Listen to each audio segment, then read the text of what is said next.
Shalom and welcome to another in our series of podcasts from Temple Beth Am, a dynamic center for conservative Judaism in Los Angeles. This is an amazing psalm, and absolutely, I hope I can finish tonight with what we have to say on it, because I don't think I have about 10 pages of notes over here, and I got something over here with notes on it. I went crazy. It's just so wonderful. I'm going to begin by reading what Rabbi Siegel, who the book that I consult, with which I consult a new psalm. Okay, so at the beginning of his commentary on this psalm, he makes the following observation. C.S. Lewis, the author, Chronicles of Narnia, etc. Yeah. C.S. Lewis called it the greatest poem in the Psalter, that is with a P, Psalter, one of the greatest lyrics in the world. Now, this book he wrote in 1958 called Reflections on the Psalms, and he was a very religious man. So it's not like he's some secularist impressed by this. But I think he's right, and it's unbelievable. I'm going to begin by going through some of the nuts and bolts of the psalm to show you elements of the poetry and how brilliant it actually is. And I'm going to allude to things that I might repeat over the course of the class, just because they're so significant. Anyway. Which psalm are you looking at? Psalm 19. That was, I signed that last time.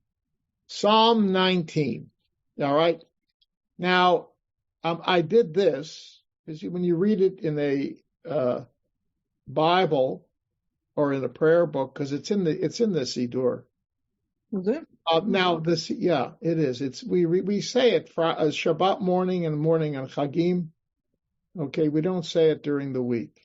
It's part of Psukei de Zimra, the section of Psalms. All right, it has three elements to it, and I have divided it up this way. In Lev Shalem, when you'll look at it in the latest iteration, it has this kind of a format so you can appreciate the poetic structure that's here, which is different from these. But it is literally three different segments. And as a result of that, there were some Bible scholars who said that there are actually three different authors and some redactor put them together. Well, I'm going to say not necessarily, because I think that there is a structure here, and the language, there are repetitions in the language enough that would seem to indicate that it's the same hand. And in terms of a statement, it's brilliant poetry and brilliant theology, and I would even say brilliant in an understanding of human nature.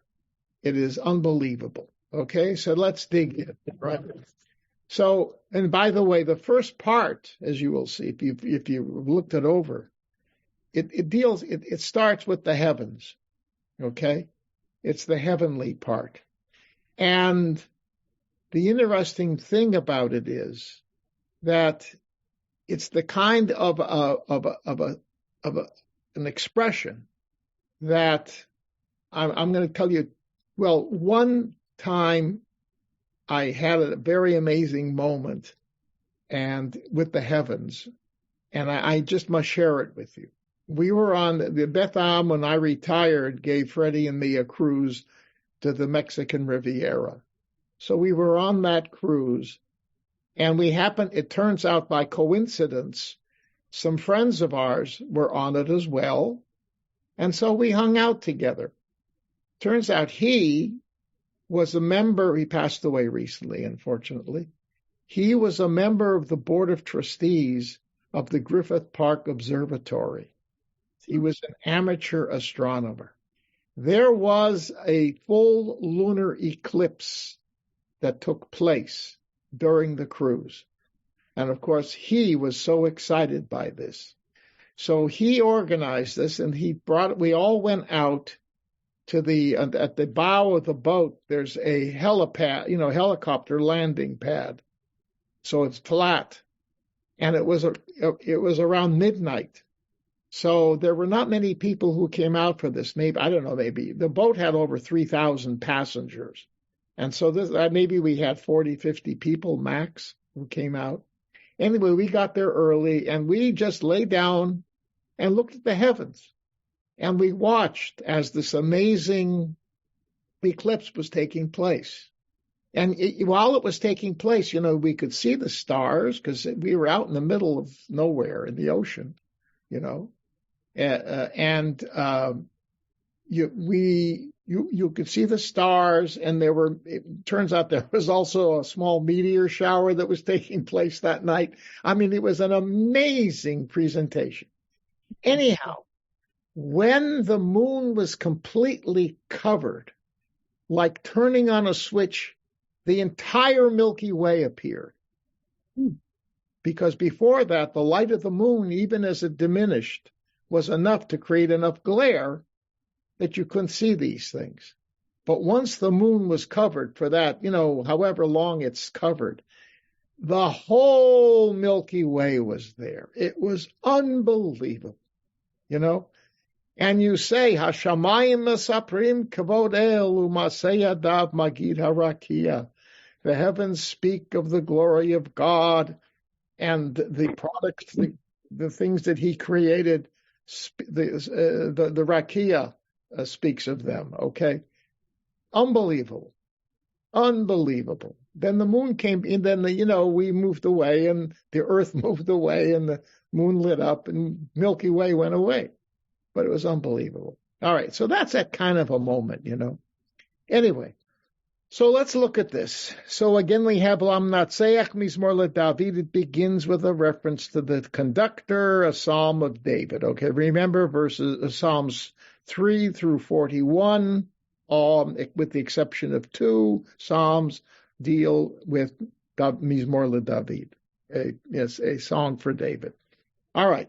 So this first line tells you right away that this guy, this poet, whoever it is a poet. Look at it carefully. You don't get the sense in the English translation, right? But listen to the Hebrew. Let me show you something. Hashamayim Mesaprim Kavod El. The heavens talk of, or speak of, or tell of the glory of God. So you have heavens speaking God, right? The second part, Umaseyadav Magid Rakia, and I'll read it in order. Okay. It's the products of God's hands, the creation, The doings. speaks, tells of that, the Rakia. In other words, the firmament speaks of the product of God's hands. It's a chiasm, my old buddy, a chiasm. It's A, B, C. Heavens talking something with respect to the glory of God. Then you have something respecting the magnificence of God's creation, speaking firmament, which is the same as Shamayim. A, B, C, C, B, A. So right away, in this very powerful statement of heavenly speech, there's a chiasm, right? A poetic structure, which is used, as you've heard me say many times, to highlight something that is very important. So this guy just kicked it off. I mean, if this is football, he kicked it not only, into the end zone, he basically kicked the field goal on the kickoff that landed 10 rows up in the stadium on the other side. I mean, it was an amazing, he just kicked it off huge. All right. So that's that first line. Now something else. Kavod El. All right. The glory of El. Okay. God. But what is, somebody you may know this, what is El. What is, there's that term, that name for God has a background to it. Does anybody know? Almighty? Well, it means it doesn't mean that. Okay. It's used. Yeah. I mean, you can say, power perhaps, but that's how the rabbis, that's how it's traditionally interpreted. And I'm not going to, in this context, it makes perfectly good sense. But there's something else for that. Okay, Rick and somebody else. Oh, Tybal. Okay, Rick Muller. Hi. Well, I know that El was one of the gods of the Canaanites. It was the king god, the head of the pantheon. So when we took them over, then El became our guy, El Elyon, Elohim, all that. Right.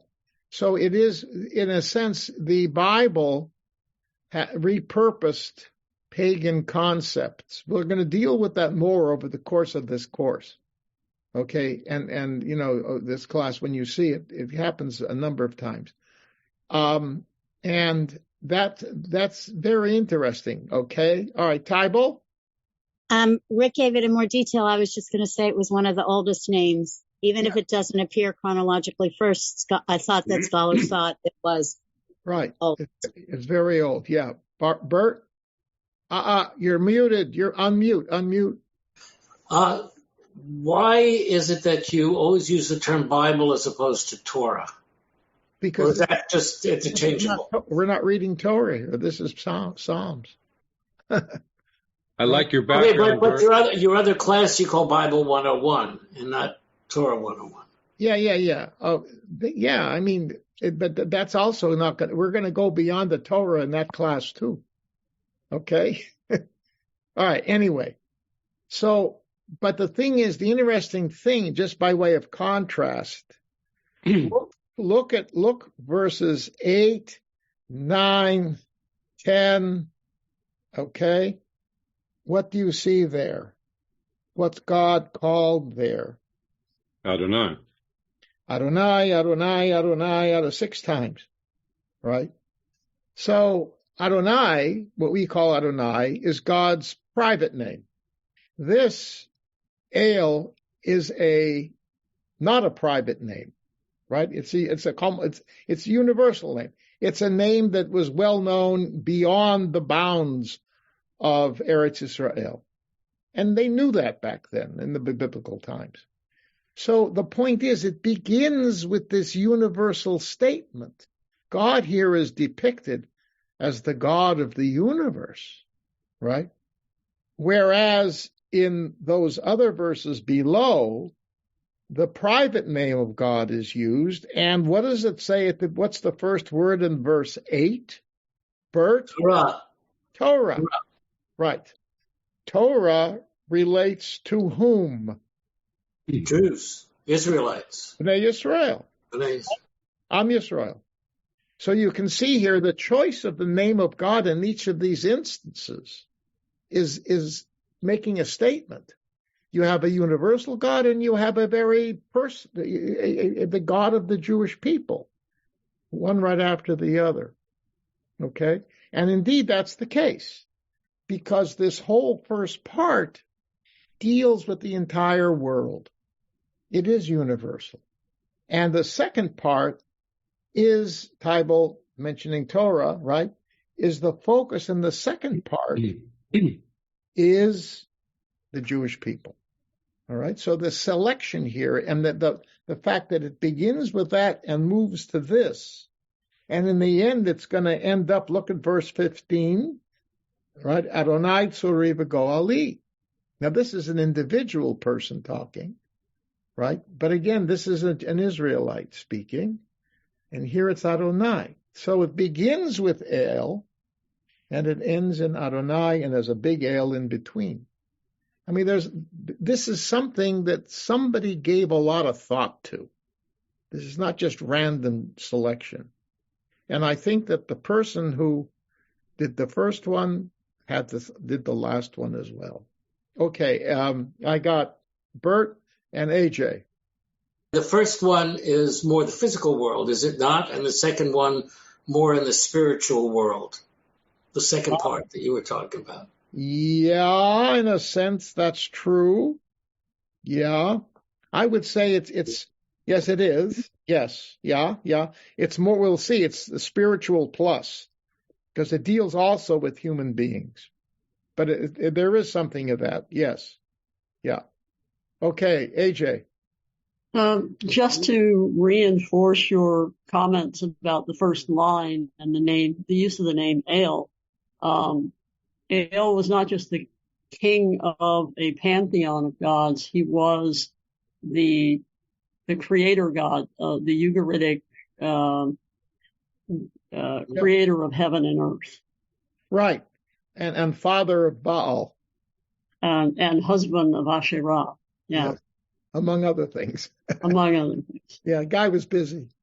Yes. But it's interesting that the psalm gets more and more personal. It starts out with that very abstract creation, goes inward to the relationship with the people, Adonai and the people and Torah, and then ultimately in climaxes with a very personal. Exactly. Yes. And I think that's the brilliance of it. Part of the brilliance of it. Exactly. And there's some other comments we can make about that as well, which we will. Mike.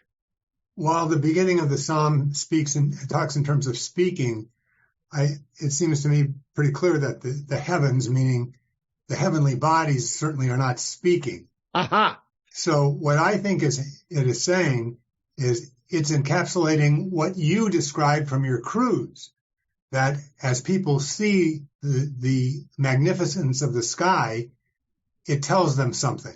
Yes. It tells them that there has to be a God to have created it. Yes. But you're going to see in a minute, it gets more complicated, which is what I love about it. I love about this. You'll see. All right. Leon. It reminds me a little bit of the music of the spheres, actually. Yes. It was something that the Greeks said about, not quite as ancient, but probably as ancient in terms of concept. Yes. Right. We would speak in terms of language. They would speak in terms of music, Anyway, right. Exactly. Good. Very good. Yeah, but hold on. The fun is now but just about to start. All right. Next line. Yom leyom yabia omer. Okay. Day to day. I mean, in other words, all the time, but it's like the day. Well, let me finish it up. Day to day gushes forth, expresses omer, spoken words. That's from the verb amar. Okay. You can see it, aleph mem resh, speak, right? So time is gushing forth words, not just the heavenly host. Time is. That's amazing. It's this totally abstract thing is talking, right? That's what it says each day. Parallel. In the Siddur, Shabbat says, Mizmor Shir L'Yom HaShabbat Tov L'Hodot L'Adonai. Right? No, it doesn't say that. Mizmor Shir L'Yom HaShabbat, right? The psalm for Sabbath that we say on Shabbat, right?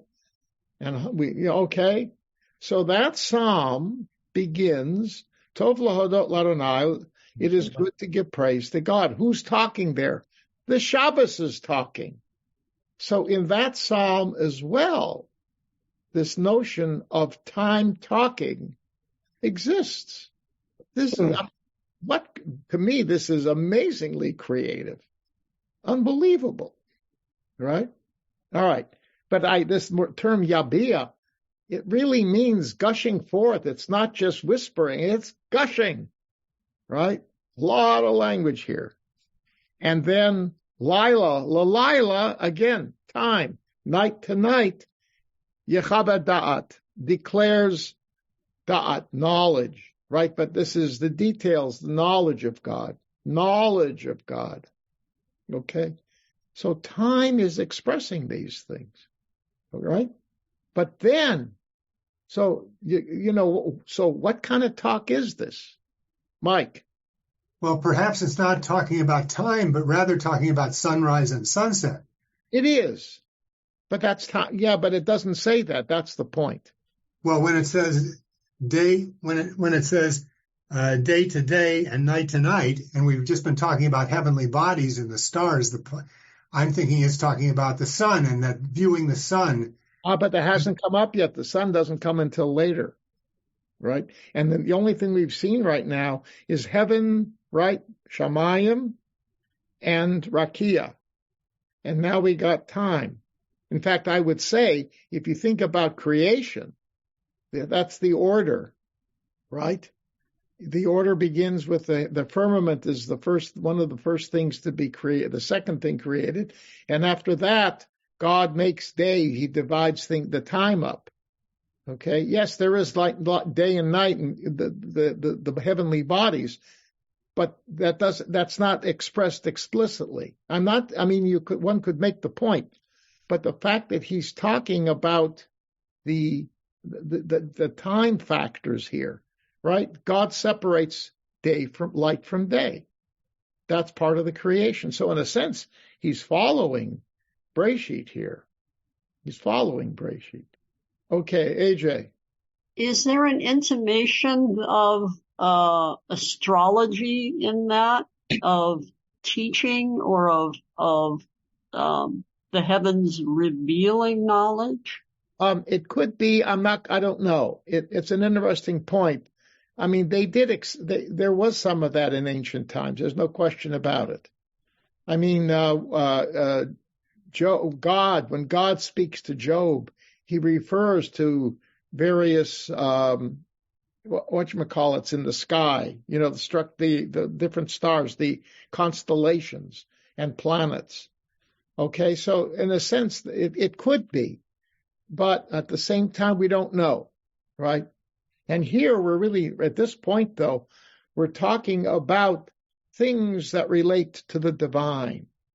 Okay, so da'at, I would say here, knowledge and awareness of God that these heavenly entities have that we do not have. Okay, a higher understanding of what God is, shall we say. So, but yeah, it's possible that certain astrological notions were floating around. Yes, I would say so. Tybal. Just a short one. We haven't gotten rid of it. I've heard rabbis say that when we wish each other mazel tov, which gets used all the time, it's actually an allusion to an old astrological belief. Yes. Actually, there's a statement, Ein Mazal Yisrael. Israel, actually, we really don't have an astrological thing because we got God. So you can take that both ways. Anyway, yeah, but they look, the fact is, if you read medieval philosophy, some of which I have read, there's only one philosopher who explicitly says that astrology is a bunch of bunk. Guess who? Which Maimonides? Maimonides, or your Maimonides, whatever you want. Okay? He's our Maimonides. Yes, Maimonides is the only one who disavows it totally. Absolutely. Right? So there you go. Okay. Now, but look at verse 4. Ein omer ve'ein devarim. B'li nishma kolam. There is no speech. There are no words. Because there is no sound. You cannot hear anything. So from a certain perspective, it's silence. It's silence. So you see, it's amazing because he builds up this whole thing. These guys are talking, he writes speech, right? And declaring and gushing forth and saying and present, it's all verbal stuff. And suddenly in verse 4, he says, but really it's not, because there's nothing, you don't hear anything, right? What you said before.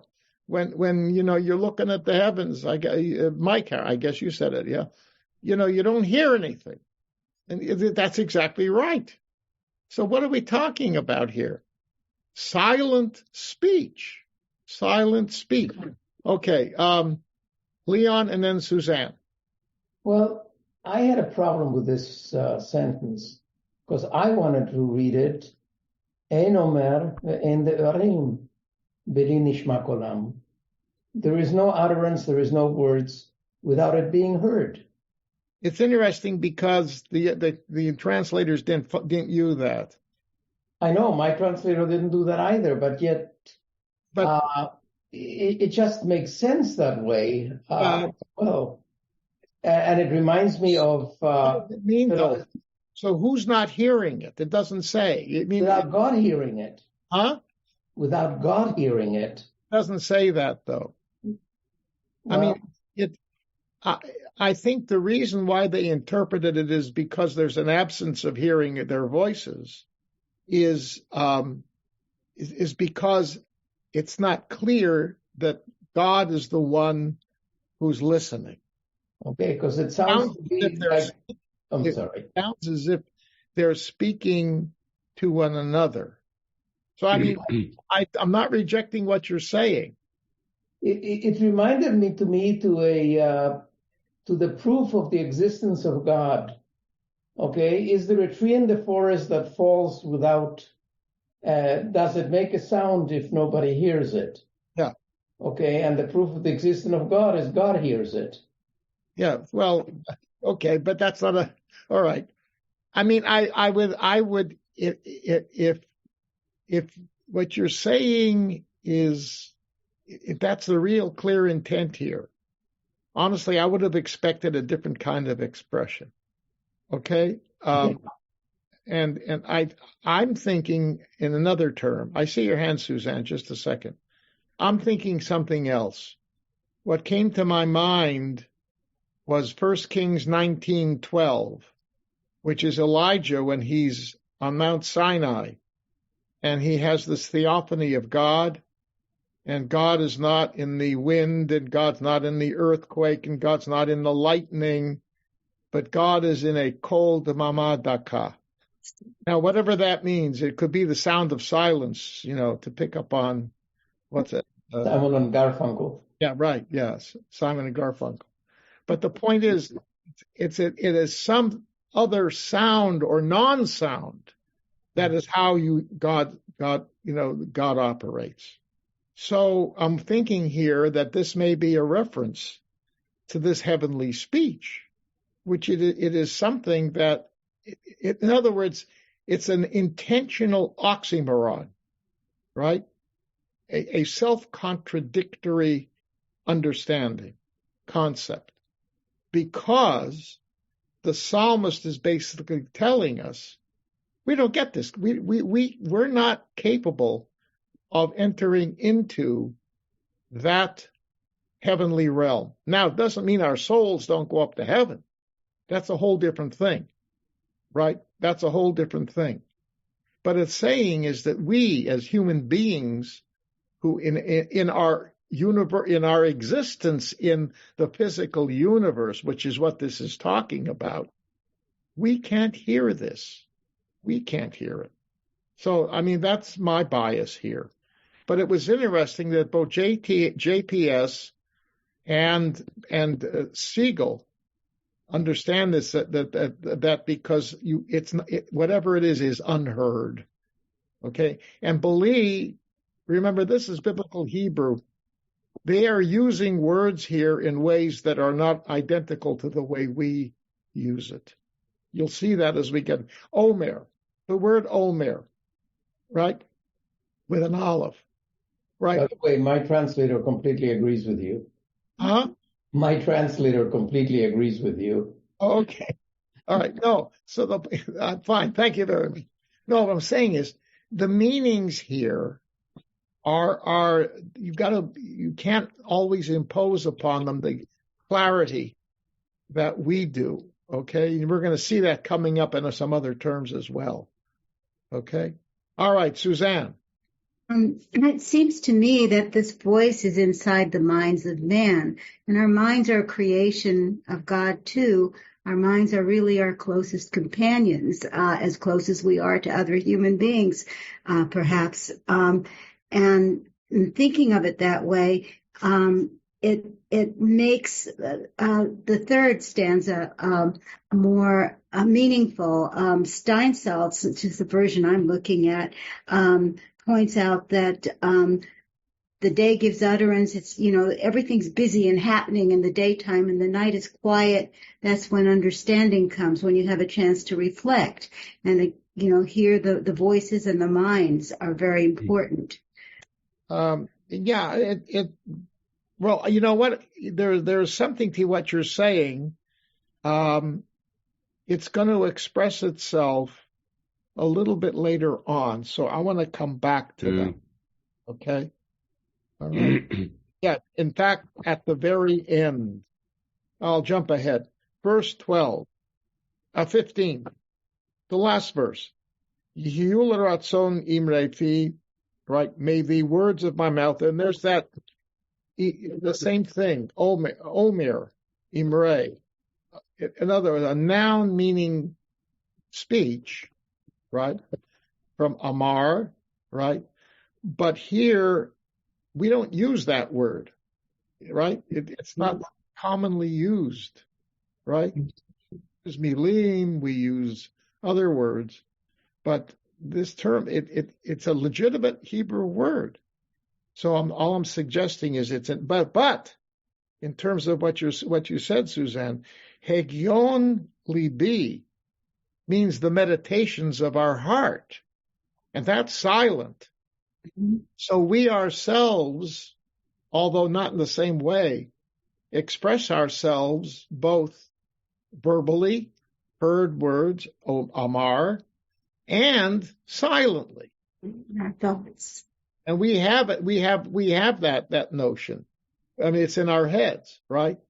Mm-hmm. And nobody can hear that, and our ears can't hear it either. So, in a sense, there's a kind of connectedness between. Well, there is, in fact.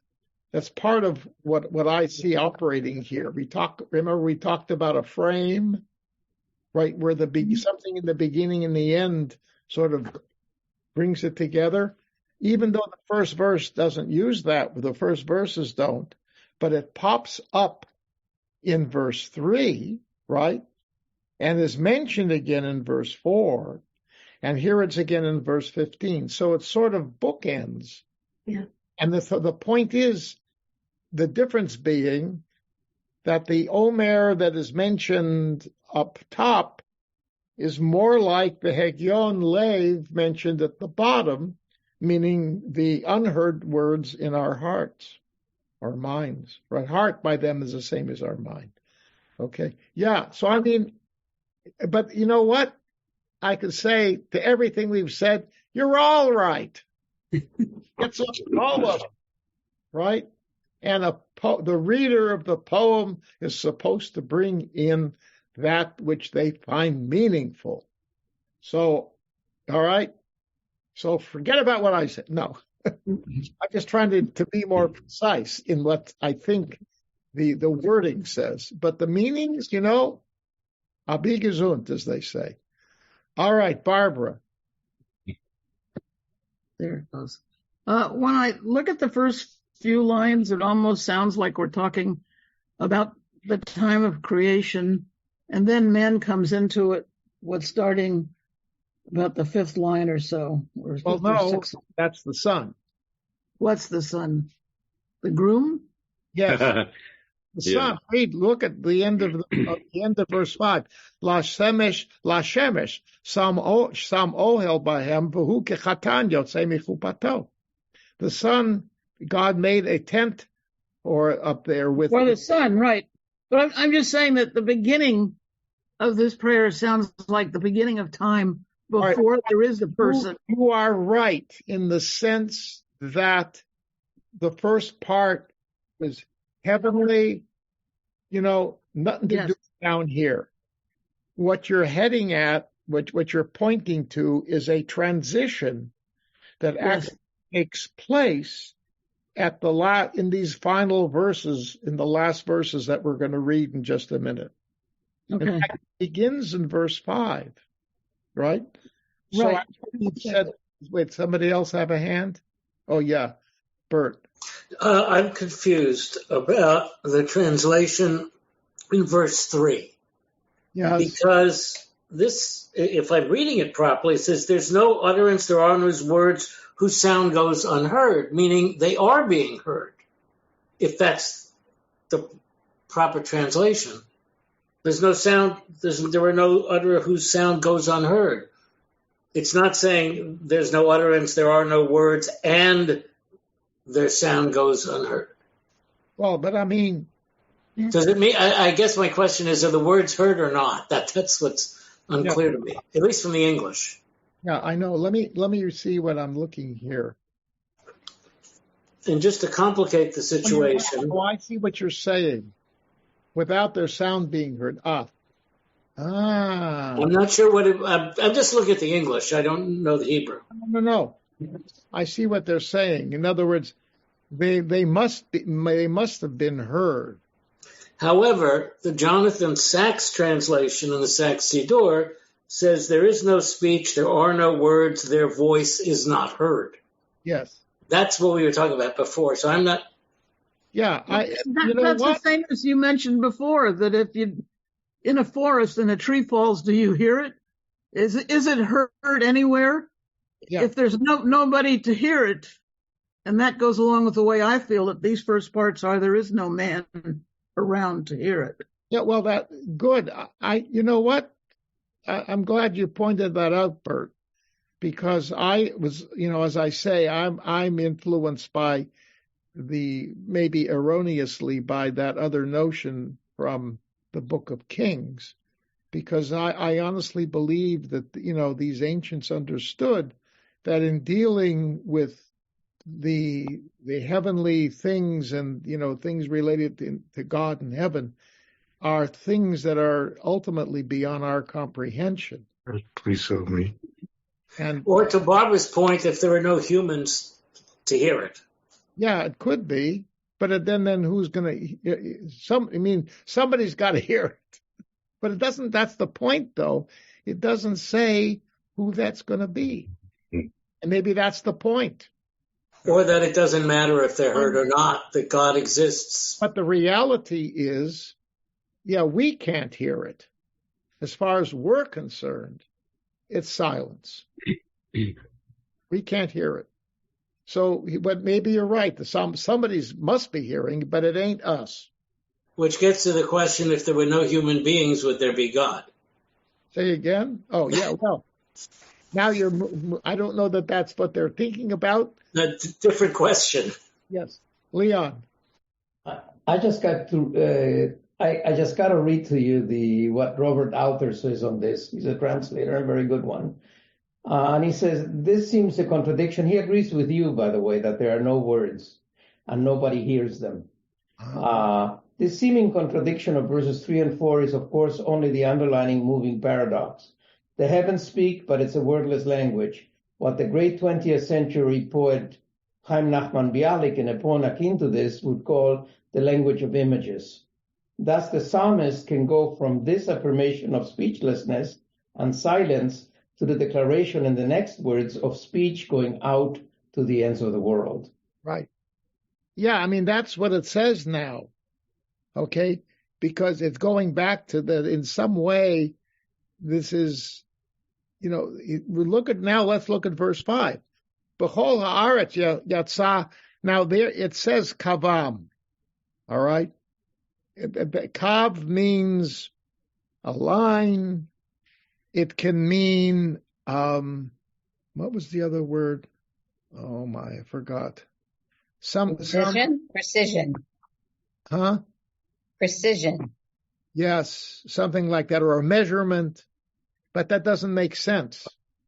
Okay, because that doesn't fit the theme here at all. Plus, in the whole arts, so the translators in the two sources I use, and this is based on the Septuagint and some ancient Aramaic translations.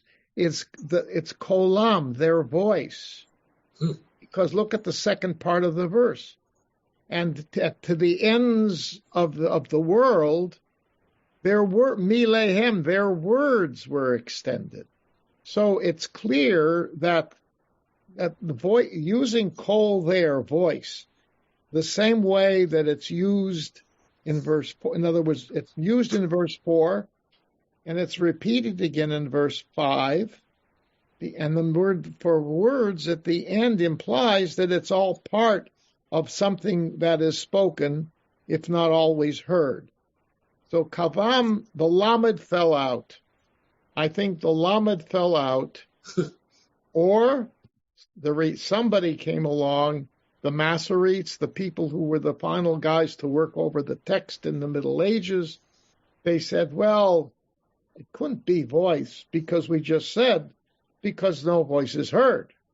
So therefore it couldn't be voice. So I don't understand, but I think the Septuagint, they're not always right. But I think on this one they may have gotten it right, that it should be read with a lamed, kuf, vav, lamed, mem. The same way the last word in line 4, verse 4 is. And yes, now talking about transitions, right? We're moving in a transition now from heaven to earth, because not only is this phenomenon expressed in heaven, but now you see it's down here. Haaretz, Hevel, that's here. That's not up there. So it's here, but we don't hear it. And that's the reason why I tend to think this is unheard speech. It's something that we cannot grasp with our ears. Maybe we can grasp it with our spiritual side. That's something else, right?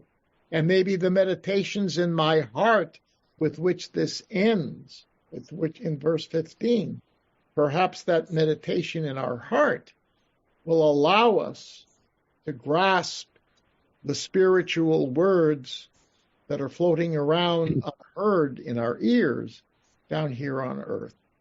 But we are definitely moving now into an earthly realm, and that's going to continue from this point on. Okay? All right, Bert. The Sachs translation, interestingly, of that line is, yet their music carries throughout the earth. I think they're taking a lot of liberty. Yes, no, that's wrong. It's poetry. But I mean, it gives it a sense that it's a measure beyond words. If it's the measures of music. Yeah. Yes. Music is not mentioned here at all. That's being influenced by the concept that Leon mentioned before, the music, the music of the heavens, heavenly music. Right. Yes. I like that translation, but it's probably wrong. It's very romantic. Yes. All right. Now, and that's the end of that segment. Now, here's something to consider. Listen to this, guys. All right. I found another chiasm between verses 4 and 5, because you have Omer and Devarim, right? In particular, you have Devarim, which means words. Then you have voice. That's in verse 4. In verse 5, you have voice, and then you have words. So that's an A, B, B, A chiasm. And that would lead me to conclude that it is kolam, right? And davar means a word. Okay? So Rabbi?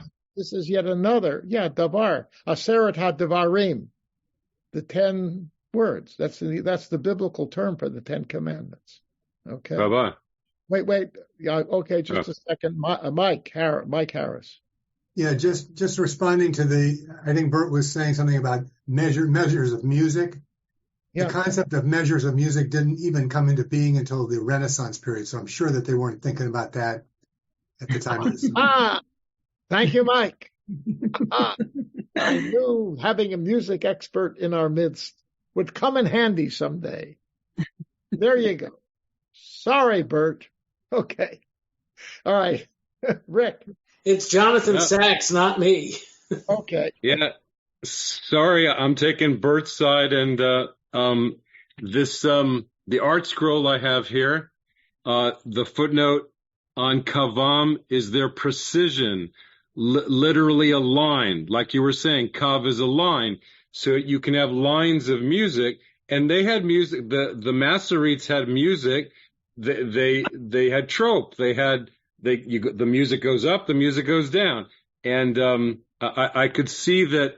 You could think that the lines are the precision of the notes, the musical notes. Yeah, but I will comment to you that generally speaking, hi, Marlissa, they don't read the Septuagint. They who? The art scroll? Art scroll. Yeah. Okay. They're not aware of the fact that you have ancient versions that translated this in that way. All right? Mm-hmm. Now, it could be, yes, it could be that the Masoretes did that with that in mind. But again, the Masoretes predated the concept of music. Precision is something else. The Masoretes could have thought that makes more sense, but then they didn't notice the chiasm. And I would argue that the chiasm here would indicate that the kolam, their voice or their sound of verse 4 is paralleled by kolam at the beginning in the first half of verse 5. The same way that devarim is paralleled in milehem, words, voice. So I would argue that the chiasm would argue in favor. But you know what? Okay. Well, yeah, but I'm agreeing with you that way. It's lines of verse. The devarim go with the milehem, and the kolam goes with the kavam. It's a sound. Kav, but precision. No. Okay. It means their precision went out. The whole haaretz. Yeah. Precision. Nobody's talking about precision. There's no adjectival or a description here. It's voices, words. Yeah. Right. So I think, with all due respect, sometimes Art Scroll has got some good stuff. Sometimes that's okay. Yeah, that's all right. All right, Leon. Thank you. I think I know where the Art Scroll got it because Rashi says it. What? Kol haaretz yatsa kavam, kav hashamayim shehem nimtachim al penei kol haaretz. Oh. And well, that's the line of the heavens. It doesn't make sense. It doesn't make sense. And they said their words are at the end of the world. Yeah. That's the way they extend to the end of the world. I know, I understand that, but the kav of the heavens, of the firmament, has nothing to do with what we're talking about here. I agree. That's a midrashic push. Yeah. Yeah, it is. Wait a minute. It means, though, hold on, that way of writing it was in existence. Oh no, that's right. It's after the Masoretes. Yeah, Rashi's 1100, 1050. By that time, certain versions of the Masoretic texts were floating around. So yes. they could have seen it there. Yeah, it's possible. Yeah. All right. Good. Now, so there should be a period at the end of the words milehem, their words, in verse 5. The last clause, la shemesh sam ohel bahem, that God created some kind of a tent, a canopy, whatever, for them. God placed a tent for the sun in the midst of all of them. Them meaning the heavenly host, or under the heavens. Okay? But bahem means in their midst. So in the midst of the heavens. All right? Because the sun is where the sun operates in the shamayim. The sun is hooked up. Again, I want to remind you, I'm not sure how the medievals looked at this, but in biblical times, the notions were, remember, the sun comes up in the morning, it goes across at night, and it goes down afterwards. And they believed that the sun was actually moving within the firmament. That was part of the biblical conception of this. Why is it called a firmament? Because it's firm. It holds back, remember, it holds back the water up there. Okay? The firmament is supposed to open on Thursday here. All right? 80% chance it's going to open on Thursday, and then sometime next week 4 days it's going to open. Maybe we're going to get a mabul. No. Anyhow, but okay, so that clause is part of verse 6 because the sun continues to be described in verse 6. And he, the son, is like a groom who came out of his chuppah, his bridal tent, right? His canopy. And that's the ohel. So that is actually a Lashemesh sam ohel vahem v'hu kechatan yotzei michupato. Right? God created a chuppah, a tent for the sun in their midst, and he is like a chatan who comes out of his chuppah, his marriage tent. Okay? It says chuppah. So what happened? Well, we did not define the numbering of the sentences. The Christians did, not us. And when these books were beginning to be printed, numerous printings, especially in Italy, and some later on, but Italy is where that really began. So in Italy, you had churchmen for a while who were studying Hebrew. Joel, please help me. Huh? Oh, all right.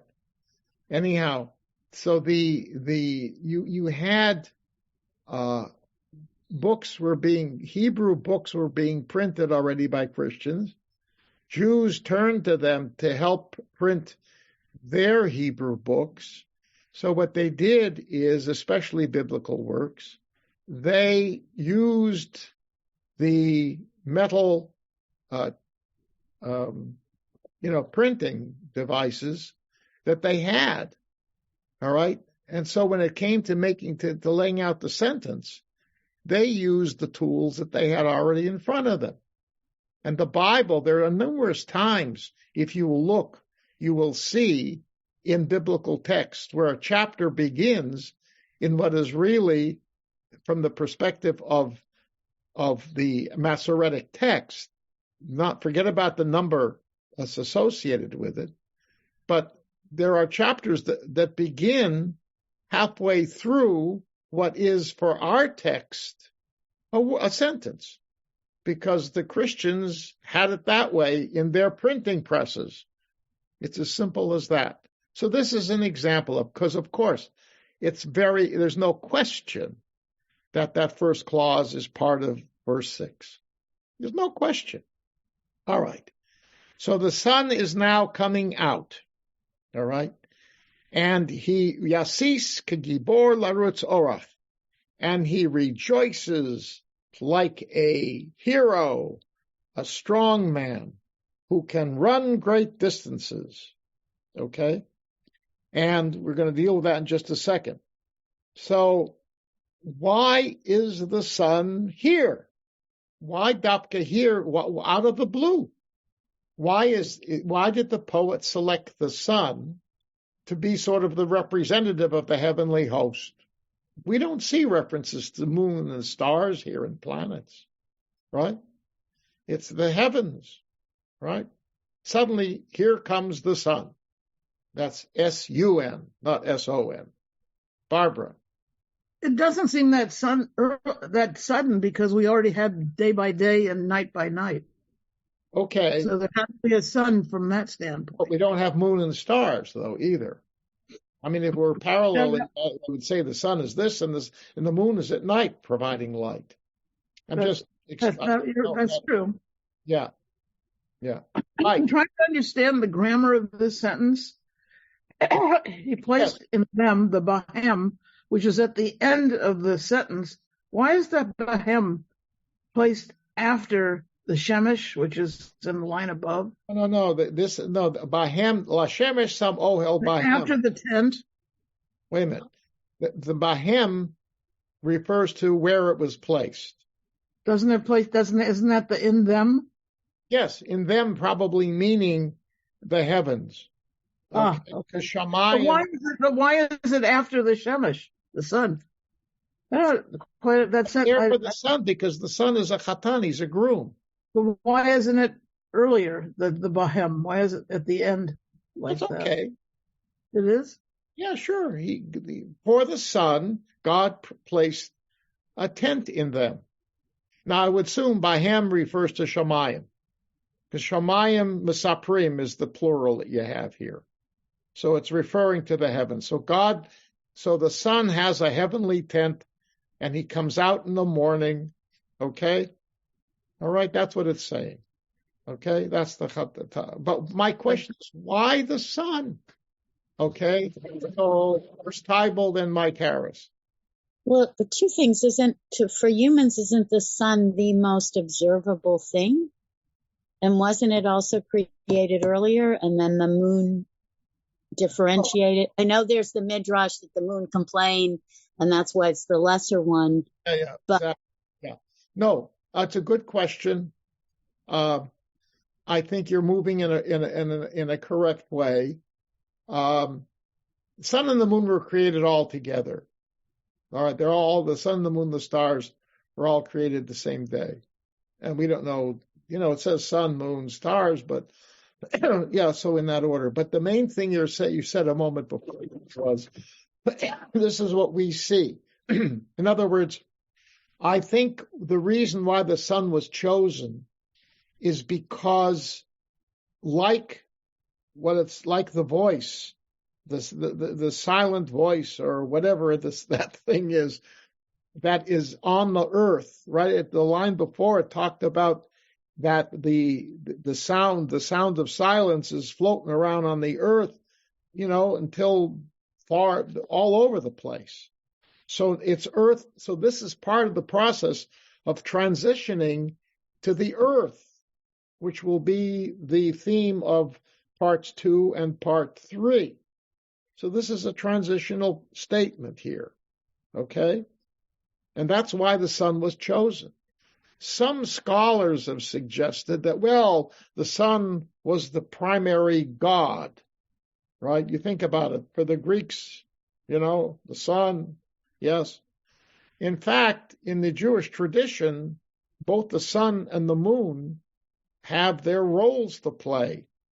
And we follow both a lunar calendar, which is the moon, and a solar calendar, which is the sun. So in our world, and our job is to somehow try to make them cohere one with the other, right? Okay. But the fact is, and so is it repurposing a pagan thing? Because there's no question that in antiquity, in the biblical times, the sun was a great God. No question. I just want to remind you, this is an aside. In Genesis chapter 1, when these things are being created, does it say Shemesh? No, it says the large light.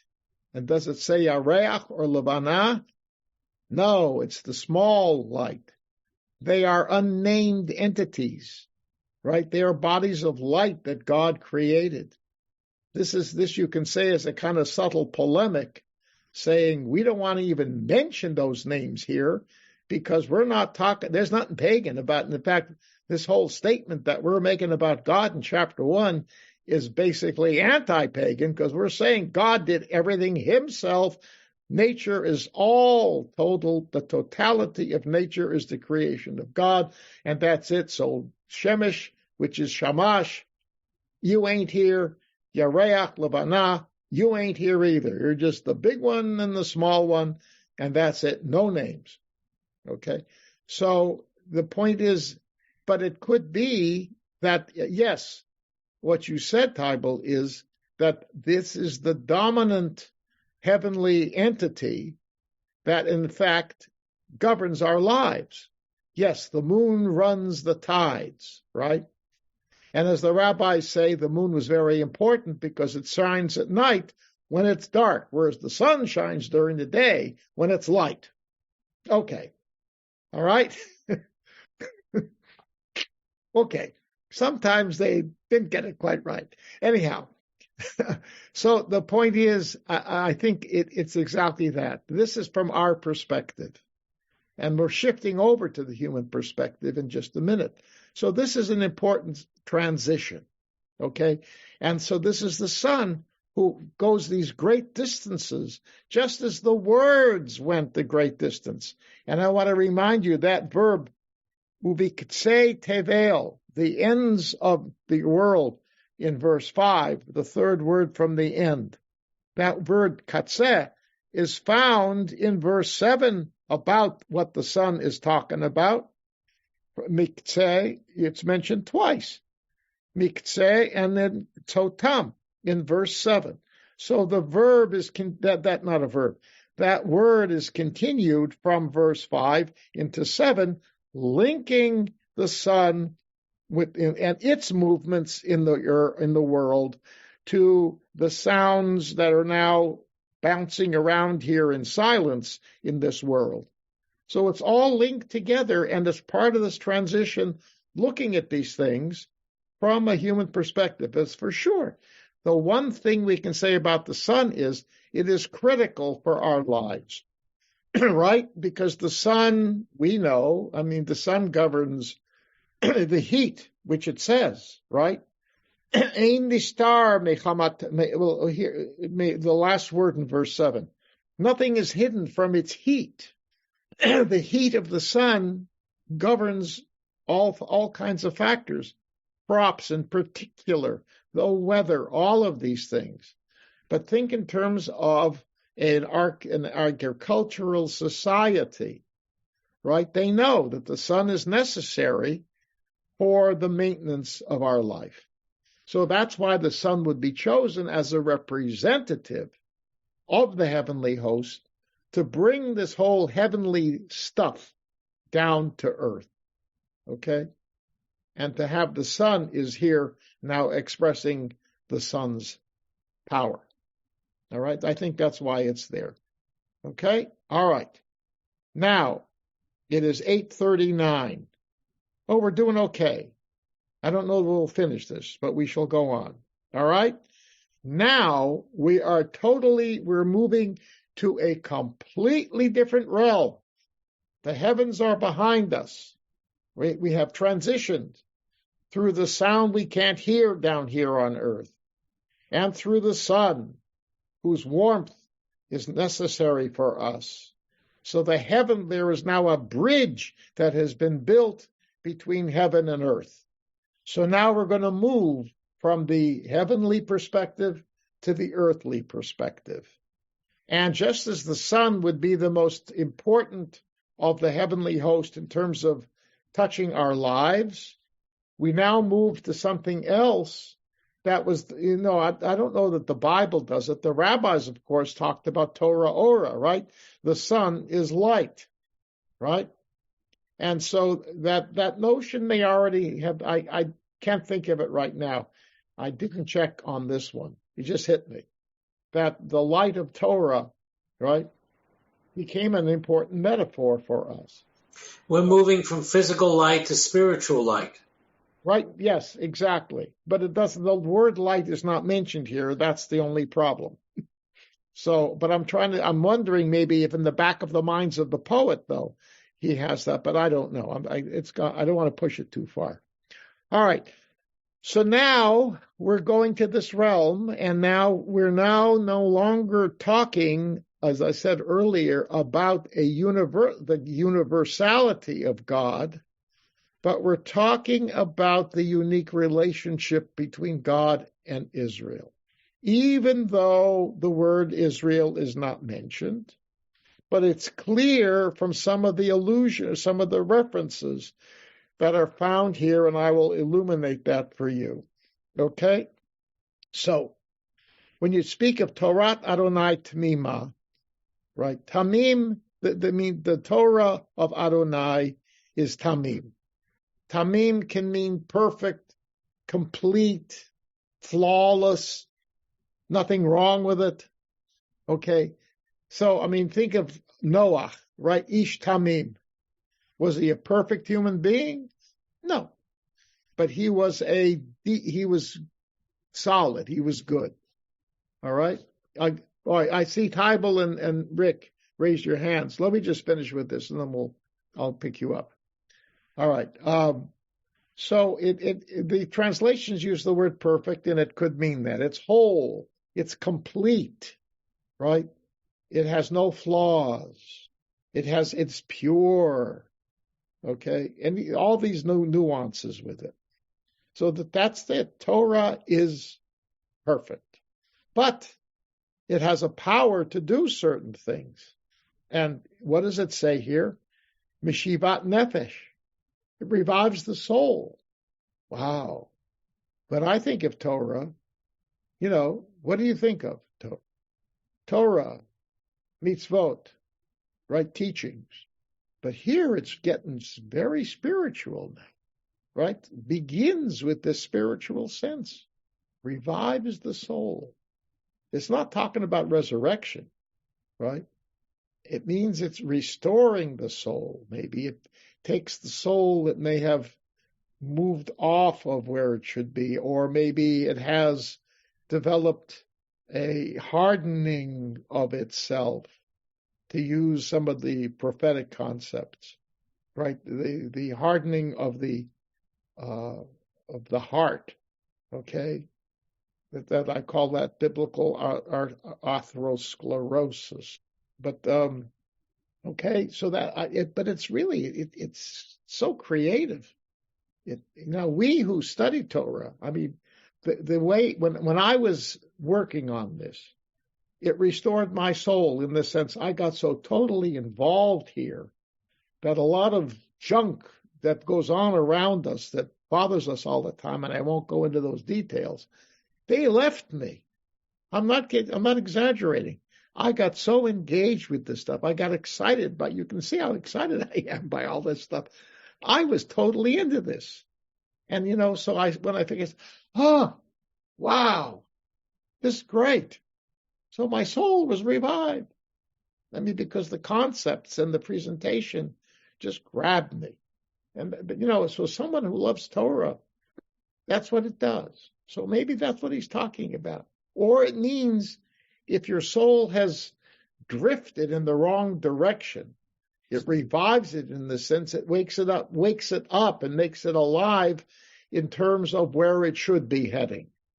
It shifts you back over from your drifting. Okay? If you headed toward the dark side, it's going to push you back to the light. All right, so let's do Tybal, Rick, and Leon. So 2 questions other than to comment. I loved your use of illuminating after you talked about the sun.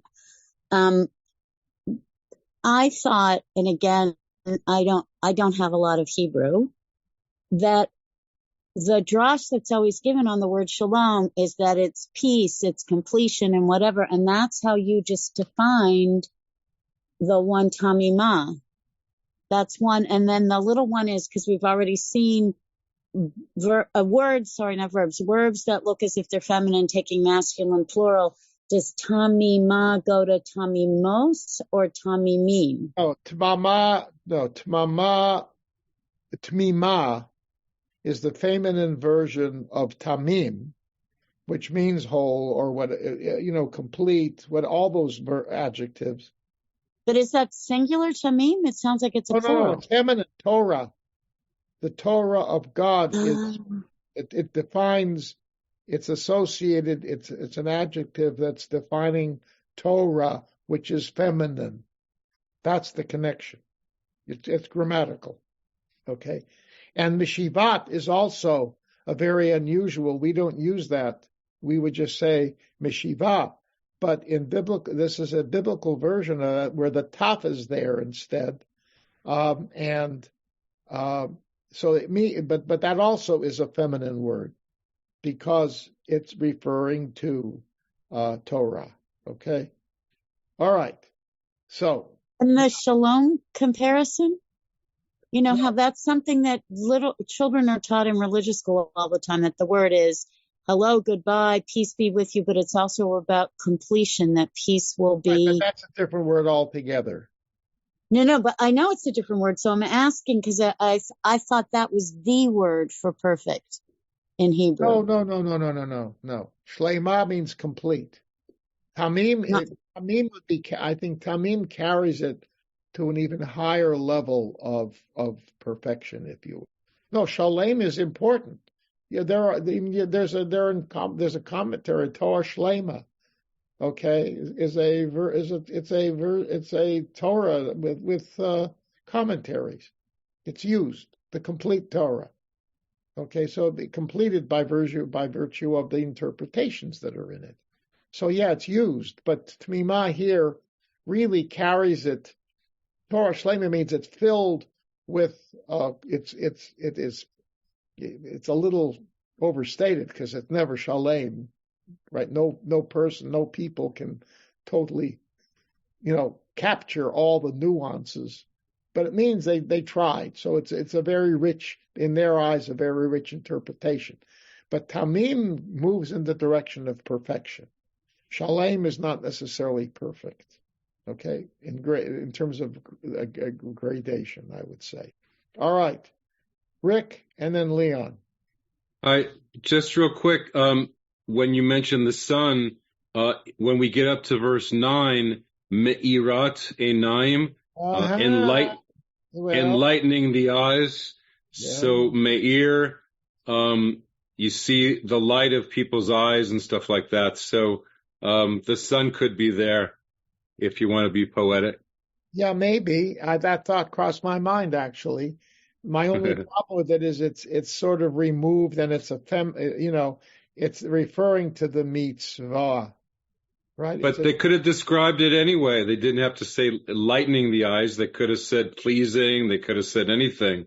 Yeah, but again, it may be this. They had this notion. Well, I thought you were going to say is Torah Ora.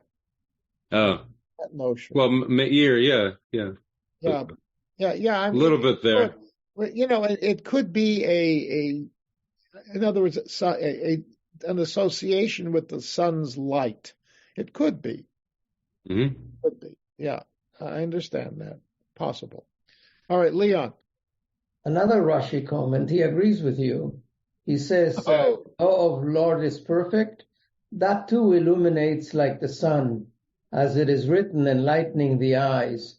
And Scripture states, "For a commandment is a candle, and the Torah is light." Yeah.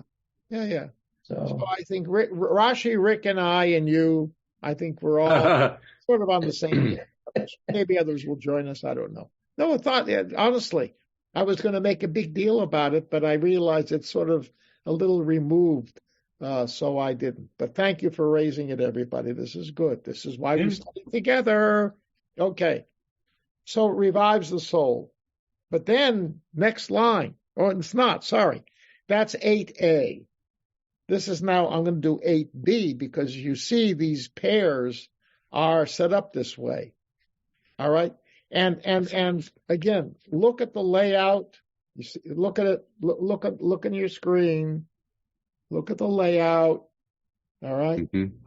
So, I mean, that's really shows you the structure of this thing. Does this remind you of something that you've seen within the last decade? Something relatively large.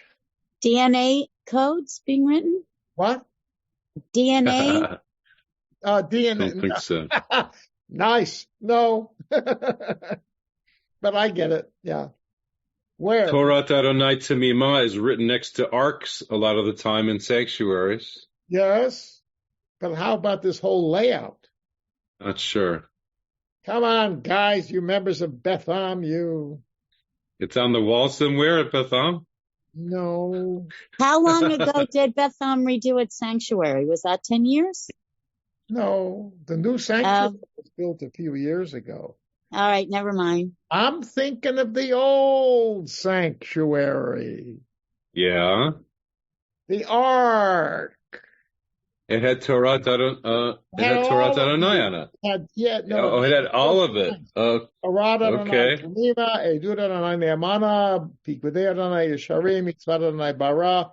I think only those 4. Yes, it was there. It stared us in the face week after week after week.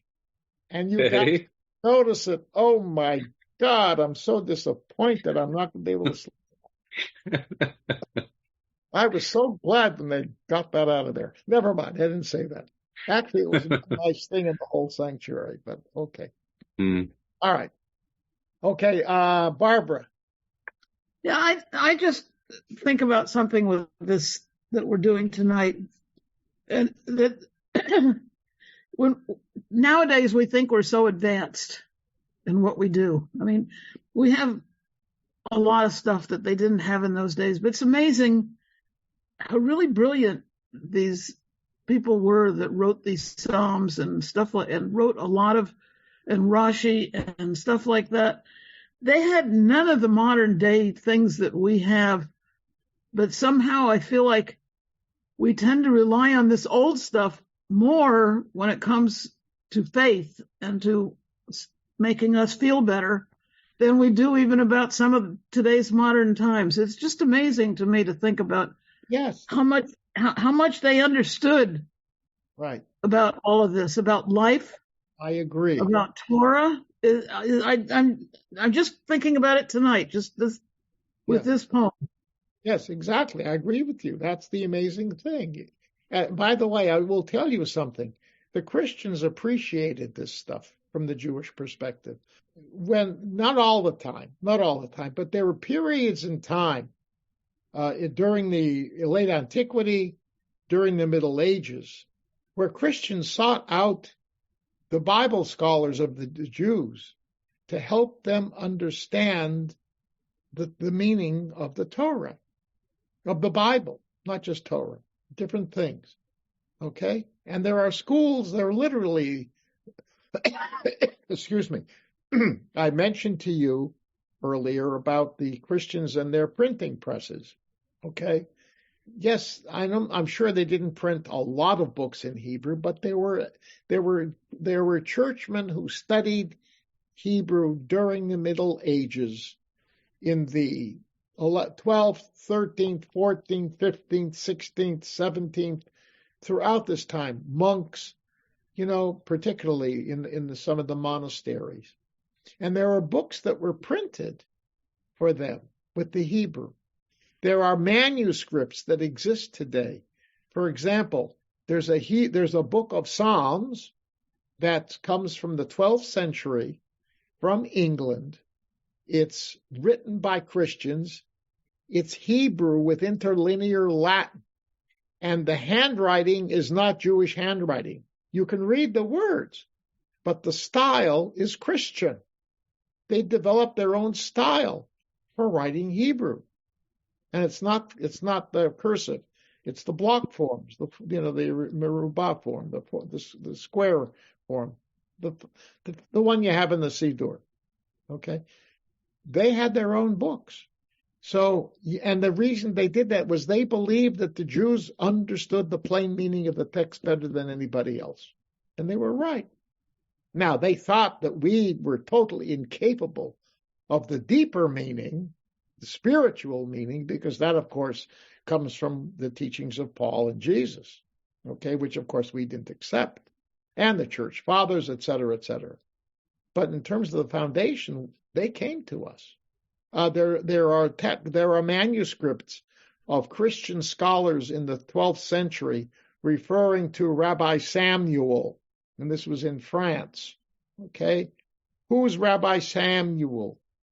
The Rashbam, Shmuel ben Meir, Rashi's grandson, who took the Torah that Rashi taught and expanded it.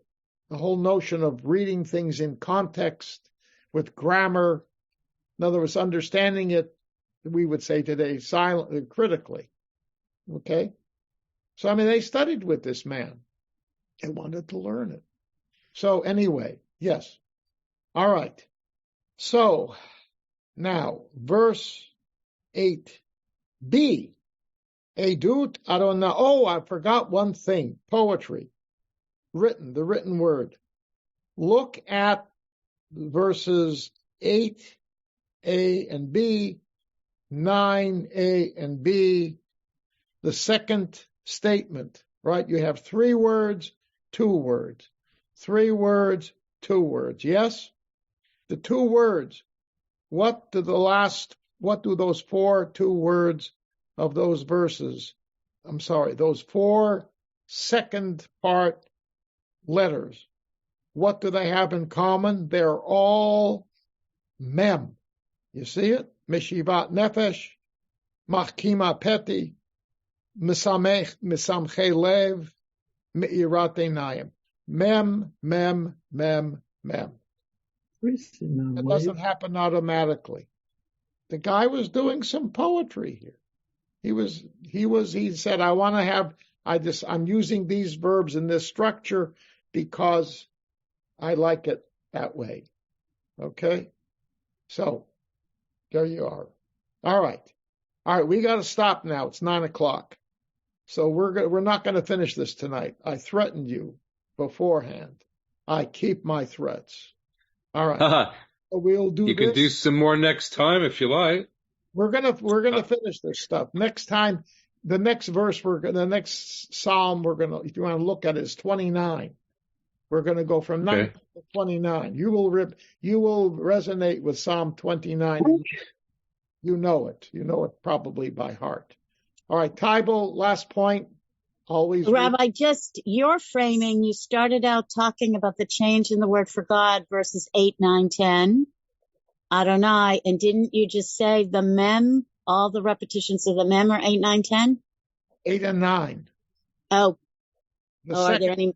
Yeah, there's almost 8. It has 2 double lines, and 9 has 2 wrapping up double lines. Oh, there's a mem or 2 in 10, but. Yeah, but that's different. This is one right after another. All I'm saying is that is not random. It's intentional. And for some reason, he decided to do it this way. It's the same rhythm. D-D-D-D, D-D-D-D, D-D-D-D, D-D-D-D. Okay?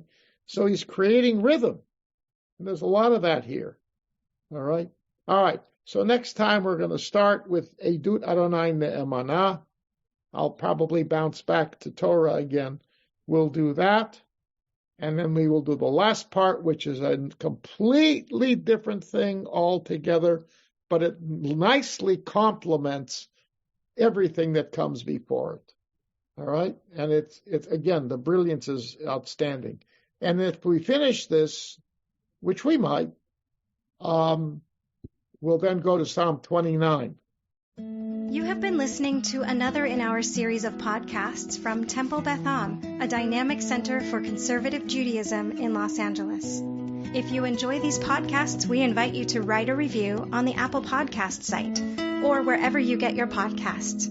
For more information about Temple Beth Am Los Angeles, go to tbala.org.